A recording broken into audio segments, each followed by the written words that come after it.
Okay. We're learning Tractate Shabbos. It's the last page today of the tractate. The name of the chapter is Mishichshich, chapter 24. Kuf Nun Zayin, 157.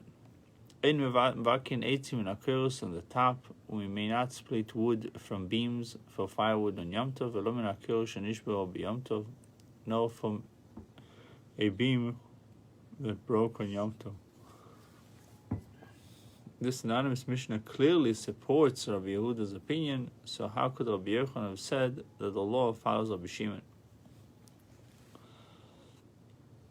It says in number 1, the Mishnah here refers to a stack of wood that has been set aside for later use in construction. Number 2, since a broken beam is unfit for use in construction, it normally be used for firewood.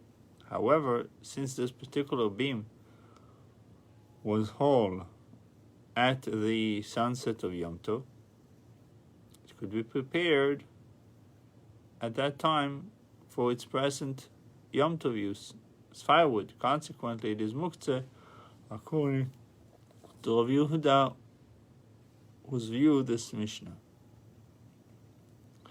As to whether the first case in the Mishnah must reflect the view of Rabbi Yehuda, or might Rabbi Shimon concede that a stack of wood that has been set aside for construction is muktzah? Tosfos is discussing it in Beitza, Tractate Beitza. So Rabbi Yochanan does not consider that Mishnah to be anonymous. Rather, he taught that the Mishnah reflects the opinion of Rabbi Yossi bar Yehuda. Rabbi Yochanan had, in number 3, it says Rabbi Yochanan had a different version of that Mishnah. In Rabbi Yehuda's version, the Mishnah ended, "These are the words of Rabbi Yossi bar Yehuda." He did not view the Mishnah as anonymous.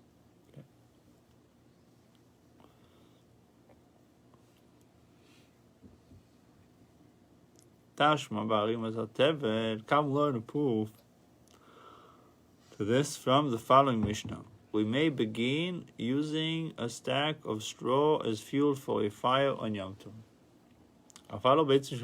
But not wood that in a backyard.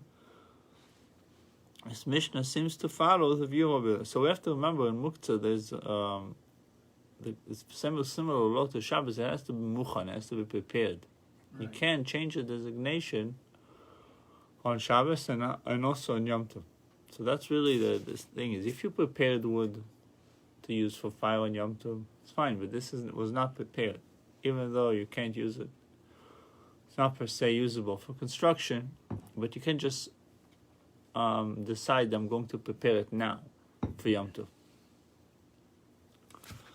Because you could have done it before Yom Tov.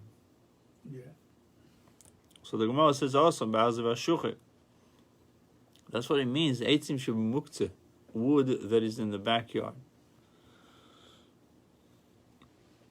Also, the wood referred to there, that Mishnah is expensive wood. Namely the wood of male cedars and ashuche. What is ashuche? So it says number 7, ashuche are the female cedar trees. The male trees, there's female trees. Did you know this? No. Yeah, the male trees are not producing. So you can have a tree that would not produce. So there's treatment to do to it to turn it into a producing tree, called male trees. Ashkuri are the female cedar trees. The lumber of cedar trees is expensive and is used exclusively for construction, not as fuel. Even Rabbi Shimon would consider it to be muktzeh. You get a cedar chest, a cedar closet. They're really nice. Yeah. They smell good. So the Gemara says the muktzeh machmas chisaron kis, which because it is a muktzeh for fear of monetary loss. Even Rabbi Shimon admits is muktzeh. The synonymous Mishnah does not run counter to Rabbi Shimon's view. The Gemara cites Another anonymous Mishnah that reflects that conflicts with Rabbi Shimon, again posing a difficulty for Rabbi Yochanan. Tashma, come learn the following Mishnah. So we're holding in 157, A1 in the right column. Tashma, come learn the following Mishnah. Ein mashkin v'shechat nitzam boyos. We may not water and slaughter range animals. Why? Since they are not prepared for consumption on Yom Tov. But we may water and slaughter domestic animals. The anonymous Mishnah, so now the watering of the animal was done for shchita. Yeah. It's easier to peel off the skin if the animal has a lot of water. So, animal that was prepared, which is domestic animals, then you're allowed to. But if it's a range animals, it's not necessarily prepared for shchita. Right. On Yom Tov, then you shouldn't do it. Let's see if I was right about the watering, that it's for the skin. Let's see, look at number 11. Range animals are animals that pasture freely and are not seen for an extended period of time. They are not accessible at the onset of Yom Tov. They do not stand to be used on Yom Tov and are therefore muktzah according to Rabbi Yehuda. View this mission as follows. Now, domestic animals, on the other hand, pasture beyond the tchum of a settled area, but come back to spend the night within the tchum. So that's the difference between domestic and range. In this case, usually you say domestic and non-domestic is the difference between chay and behema, animal and regular animals and non-domestic animals. Over here, it definitely says both could be the same animals, but some of them are pasturing far away and they don't come back at night. Right. They come back after, let's say, the summer or after the winter. They go for seasons. Right. And some animals, they come back every night. So the animals that come back every night, they can be considered prepared. Yeah. Domestic and then prepared. And the animals that don't, they cannot be, so you're not allowed to shech them and water them. So look at the second paragraph of 11. It says the Mishnah mentions watering in conjunction with slaughtering, only because it was common practice to water animals before slaughtering them in order to facilitate their skinning. You see? Yeah. Watering them in and of itself is not prohibited at all, since they fall under the category of animals for whose feeding one is responsible. But this is in a connection with shchita, that's why it says, because just for watering them, it's not a problem. Amen.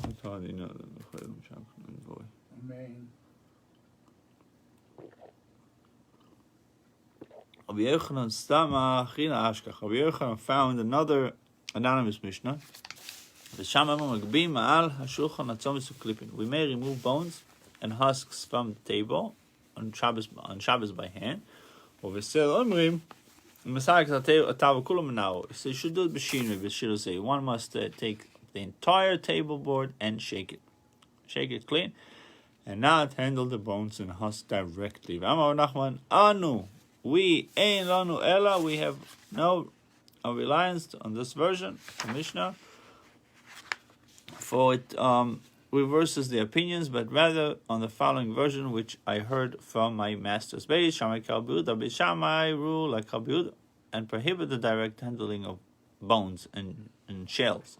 We still Rabbi Shimon, while B'sila rule like Rabbi Shimon and permit this, since in this version B'sila called Rabbi Shimon, Rabbi Yochanan decided in Rabbi Shimon's favor, despite the existence of a contrary anonymous Mishnah.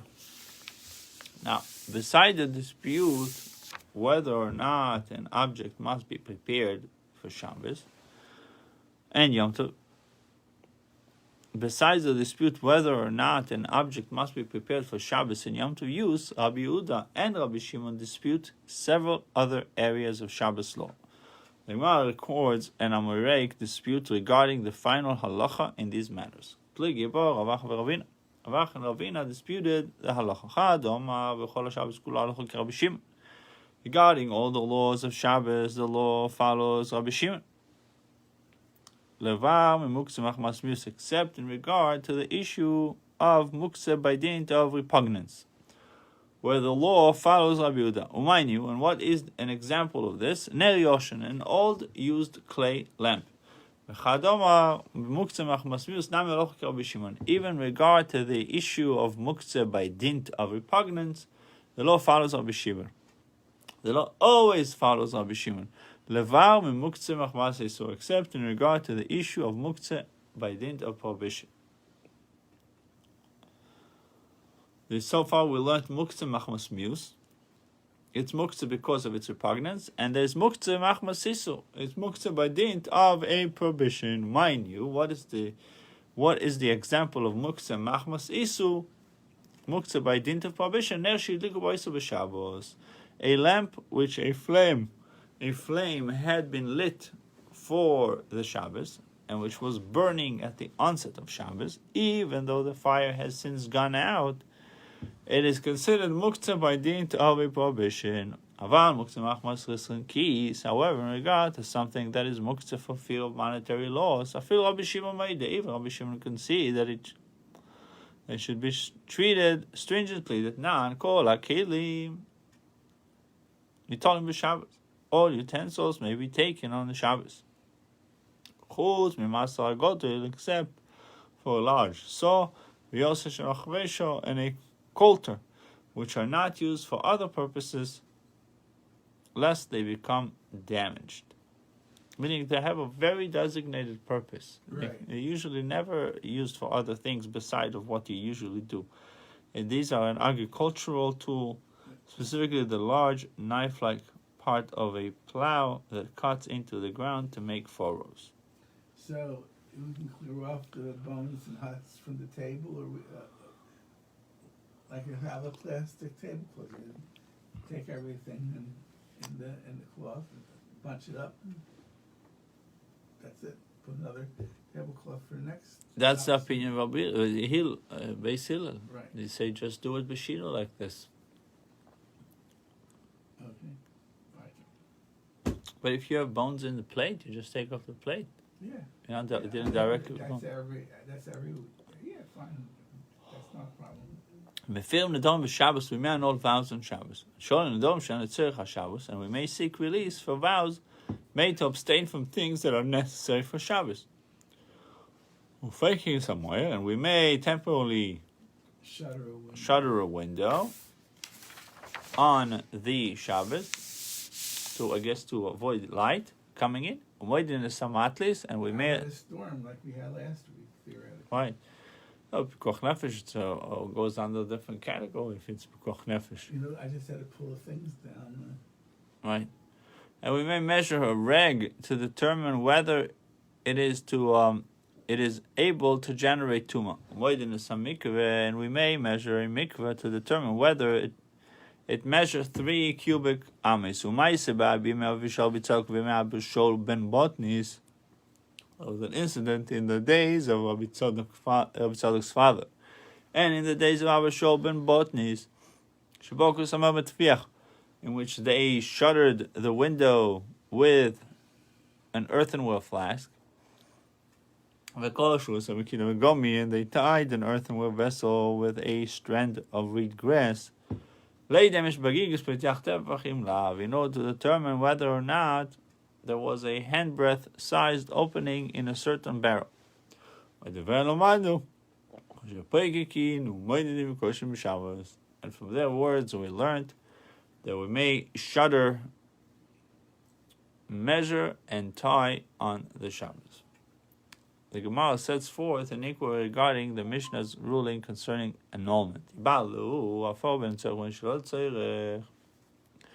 We said that the Mishnah permits annulment of vows on Shabbos. It allows both annulment that is necessary for the Shabbos and that which is not necessary for the Shabbos, or maybe just seeking release for vows that are necessary for Shabbos. Yes, it is permitted. But things that are not necessary for Shabbos, no, it is not permitted. And because of this distinction that the Mishnah separated these methods of abrogating vows from one another. Or perhaps we say that with regard to annulment of vows too, if the annulment is necessary for the Shabbos, yes, it is permitted. But if it is not necessary for the Shabbos, then no, it is not permitted. And the reason the Mishnah separated these words, these methods, from one another, is not because of any difference between them with respect to vows whose abrogation is not necessary for the Shabbos. Because annulment does not require a court, while seeking release does require a court. Tashma, come learn a proof. The son is Zuti the Ver of Papa, for Zuti of the Academy of Papa. Fear in the Dom Shabbos, one man or vows on the Shabbos if the annulment is necessary for the Shabbos. Shabbos saying, we see from this Baisa that if the annulment is necessary for Shabbos, yes, it may be performed on the Shabbos. But if it is necessary, if it is not necessary for the Shabbos, no, it may not be performed. The inquiry is resolved. Okay, so only the Tzorech Shabbos. If it's not Tzorech Shabbos, not for the Shabbos need, not necessary for Shabbos, no. Another version, do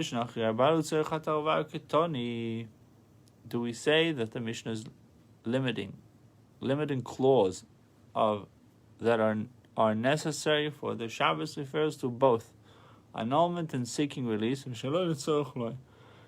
that therefore, if the annulment of the vow is not necessary for the Shabbos, then no, it is not permitted. According to which we must conclude the annulment of vows may be performed from the moment one knows of the vows until the same moment, a full 24 hours later. Or Dilma, when did the Mishnah teach letzorech? What does it mean? When did the Mishnah teach the clause of that are necessary for the Shabbos? It taught it only with regard to the law seeking release on the Shabbos. With regard to the annulment of vows, it may be performed even if it is not necessary for the Shabbos. We conclude that the annulment of vows may be performed only for the entire calendar day upon which the vows became known, but not for a full 24-hour period from that moment. So the question of whether vows that do not affect the Shabbos may be annulled on Shabbos is directly dependent whether one's ability to annul a vow is limited to the calendar day upon which he learns of it, or whether it extends for a full 24-hour period from that time. If annulment is limited to the calendar day, then one may annul even vows that have no bearing upon the Shabbos. For once the Shabbos passes, there will be no further opportunity to annul them. However, if the period given for annulment is 24 hours, then one may annul only vows that affect the Shabbos, since there will be opportunity to annul other sorts of vows after the Shabbos ends.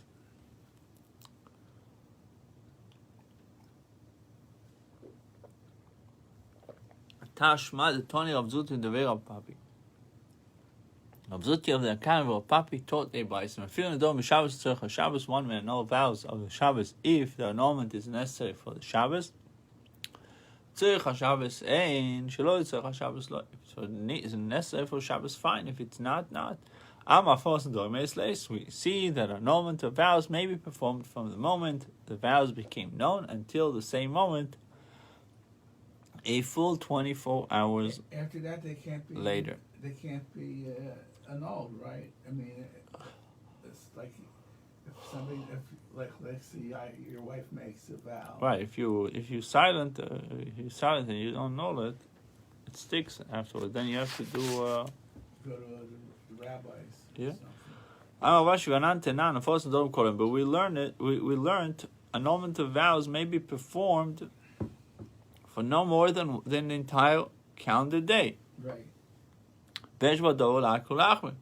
And in this fact, there is both cause for leniency and cause for stringency, and the time allowed for annulment. Ketzah. For example, no Lil Shabbos, if she made a vow on Shabbos Eve, Mayfir Lil Shabbos, Yom Shabbos, he can annul it all the night of the Shabbos and all the Shabbos day until dark. No, but if she made the vow with the onset of dark on Shabbos day, just before nightfall, he must annul before dark. But if he has not annulled it by dark, once it is already dark, he is unable to annul it anymore. So the Mishnah states explicitly that one may annul a vow only on the calendar day upon which he learns of it. It thus contradicts the implication of the aforementioned Baisa.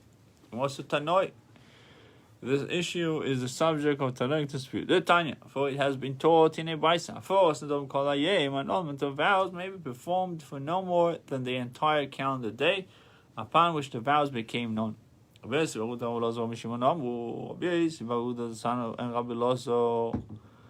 son of Rabbi Shimon said, it may be performed from the moment the vows became known until the same moment, 24 hours later. The Mishnah cited the following opinion. The Mishnah cited follows the opinion of the Tanakama of this Baisa, while the Baisa cited earlier is in accordance with Rabbi Yossi bar Yehuda and Rabbi Elazar, the son of Rabbi Shimon.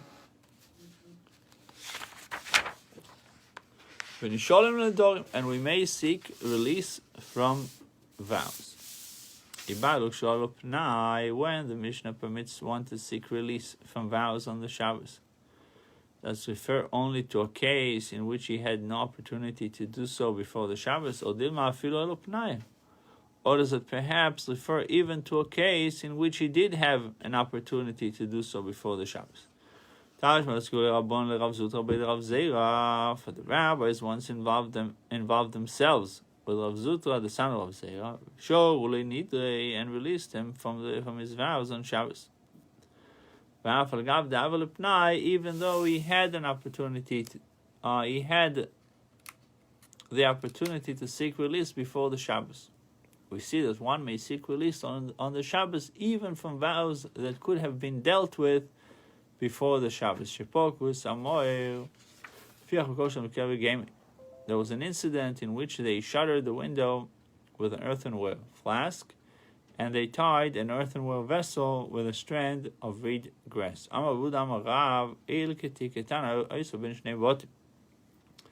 was a narrow alley between two houses. I got a pathway between two houses. The Tuma is a sham, and Tuma in the form of a corpse that was there in the alley.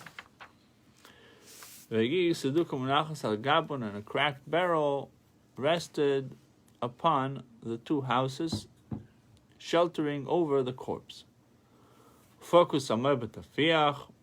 the person died, they had shuttered the window of the house with an earthenware flask to ensure that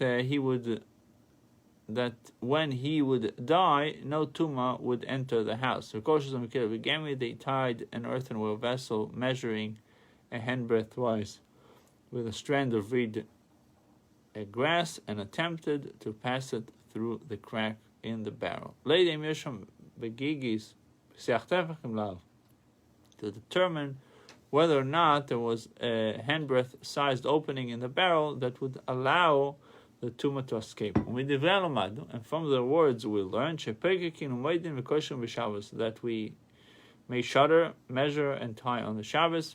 The Gemara recounts an incident that bears upon the law of measuring on Shabbos. Ula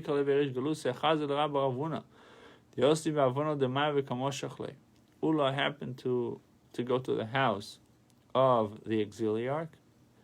He saw Rabba bar Rav Huna, who was sitting in a tub of water on the Shabbos and was measuring it.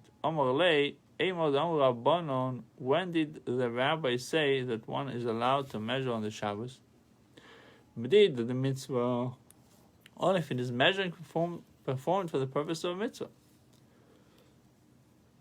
The lav mitzvah, but if it is not for the purpose of mitzvah, mi omu. Did they then say that it is permitted? No. Then do you measure? Why do you measure the tub? So he answered, I'm merely busying myself. I'm not measuring it for any purpose. This is how the end of the sector. That's how the Masechta ends. So I didn't say the last words in the Hebrew. Hopefully it's not considered a siyum. We can keep the siyum for a different time, in time that we need it. Yeah, the siyum when we get back to Shemin. And Here's we want to do a Mishnah. So the next tractate will be a tractate Eruvin. Let's Hashem. So we'll just start the Mishnah of Eruvin to go from.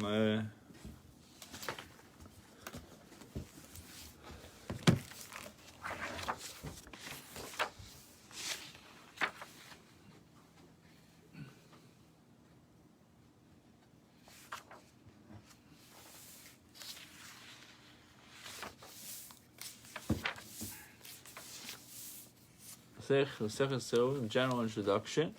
So Tractate Eruvin in the second tractate of Seder Moed, the order of the Talmud that deals with the special times of the year, specifically the Shabbos, festival and fast days. Following Tractate Shabbos, Eruvin defines and clarifies the Shabbos prohibition regarding the transfer of object from one domain to another, specifically the rabbinic injunctions prohibiting transfers between private domains or of different kinds, and the prohibition against walking more than 2,000 amas from the outer limits of one's area of residence. Now the amma is about 18 inches. The word Eruvin is the plural of Eruv, a community boundary, and refers to the means ordained by the rabbis to permit such carrying or walking. These concepts will be discussed further detail below. So we have fundamental principles of Tractate Eruvin. We have one of the 39 melachos. The primary category is avos of melachos. The primary categories of labor. And so one of them is Eitzah, transferring objects between a private and public domain, or 4 amos in public domain. So to this, the sages decreed several prohibitions against transferring even in private domain, because these might lead to confusion regarding public domains. So these prohibitions and the adjustments required by the sages to remove them are the subject of Tractate Eruvin, in order to provide an adequate understanding of this sometimes very complex tractate. Yeah. We introduce a number of the basic concepts and rules which underlie it. Daled Rishus, we have the 4 domains we are familiar with: Rishus Hayochi, the private; Rishus Rabim, the public domain. We have the Karmelis, an area intermediate between the public and private, and then there's a Mokum Ptur, there's an exempt area. Rishus Hayochid you all know, Rishus Rabim also you know. There's obviously a perimeters on what is Rishus Rabim. So it says Rishus Rabim is a highway, a public area, open at both ends. It must be used by at least 600,000 people.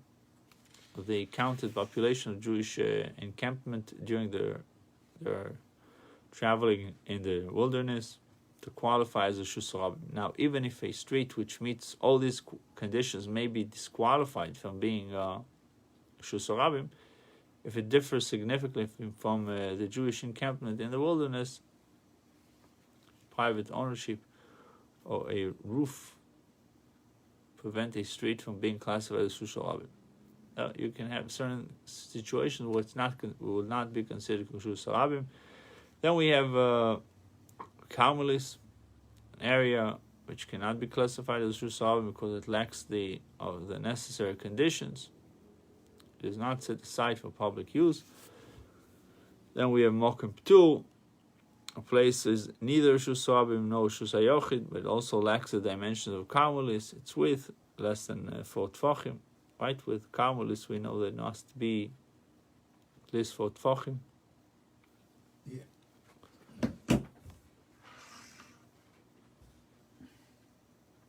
So, example for Carmelis could be empty lot,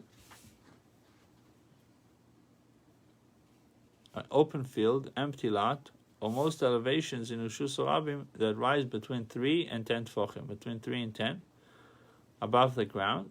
It's almost like a little mountain, a little mound. Yeah, the area must also have minimum dimensions of 4 tefachim by 4 tefachim to qualify for Carmelis. So, on the biblical level, the prohibition against transferring object on the Shabbos applies only to transfer between Reshus HaYochid and Reshus Rabim, and to moving object for Amis and Reshus Rabim. That's the biblical. This prohibition, which is commonly referred to as carrying, applies to other modes of transfer as well, such as throwing.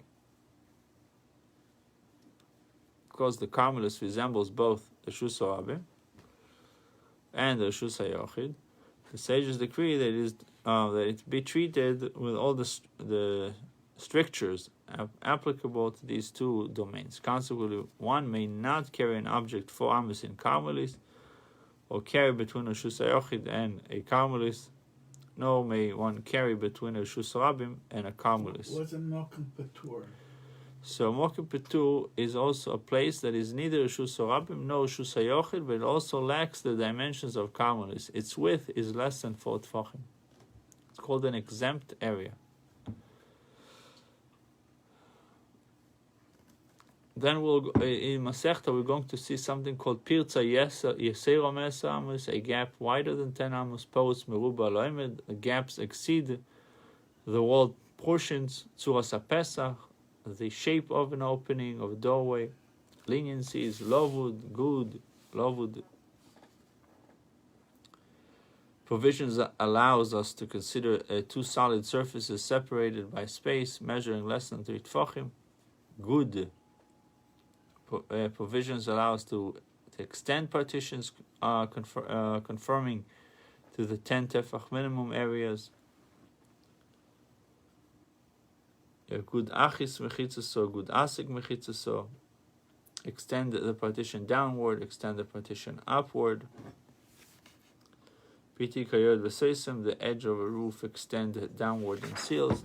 There's many movie we already discussed.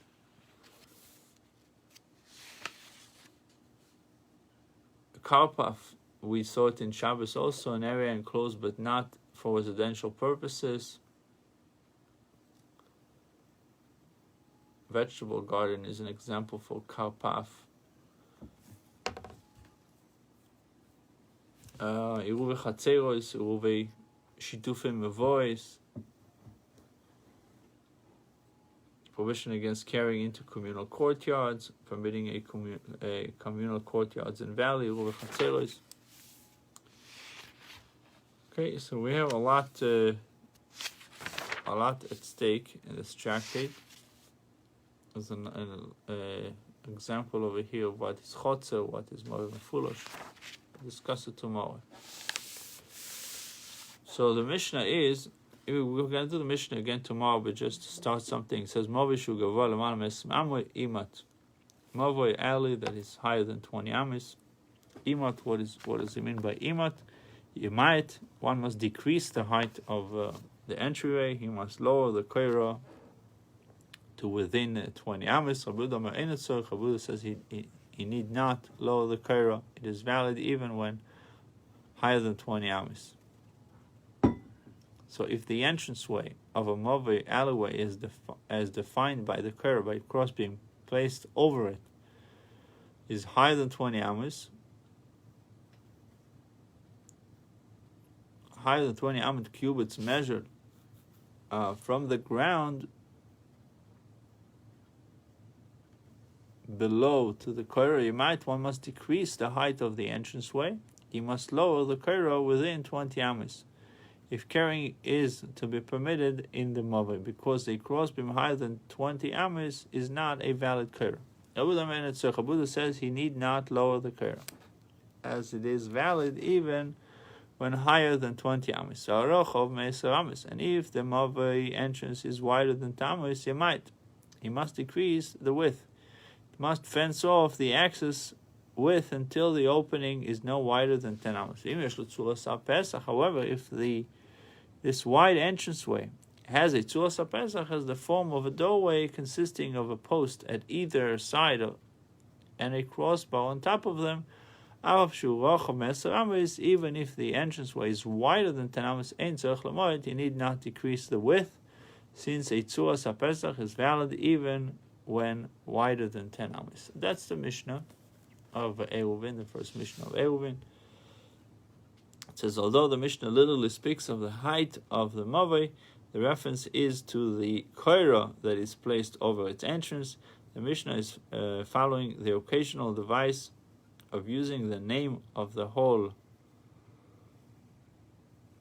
in this case the mavoi, to refer to one of its parts, in this case the koira.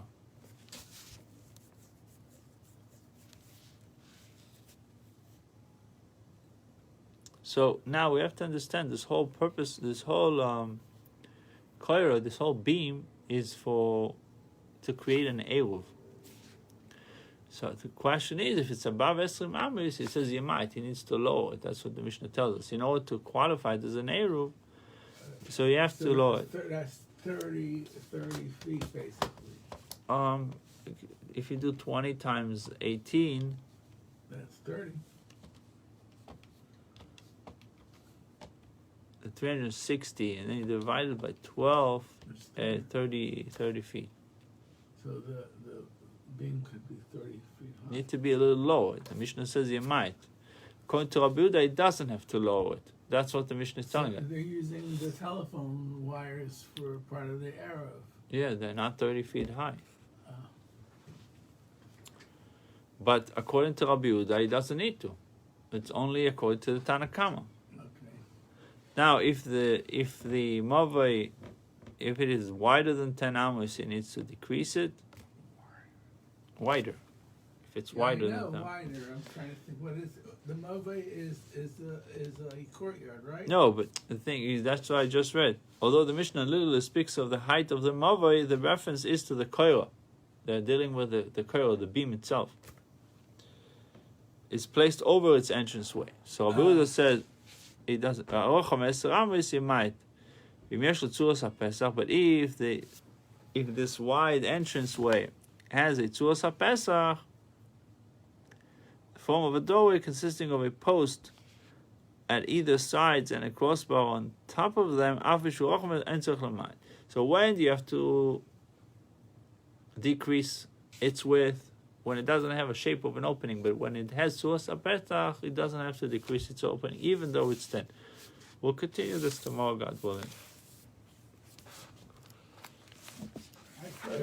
You're going to have your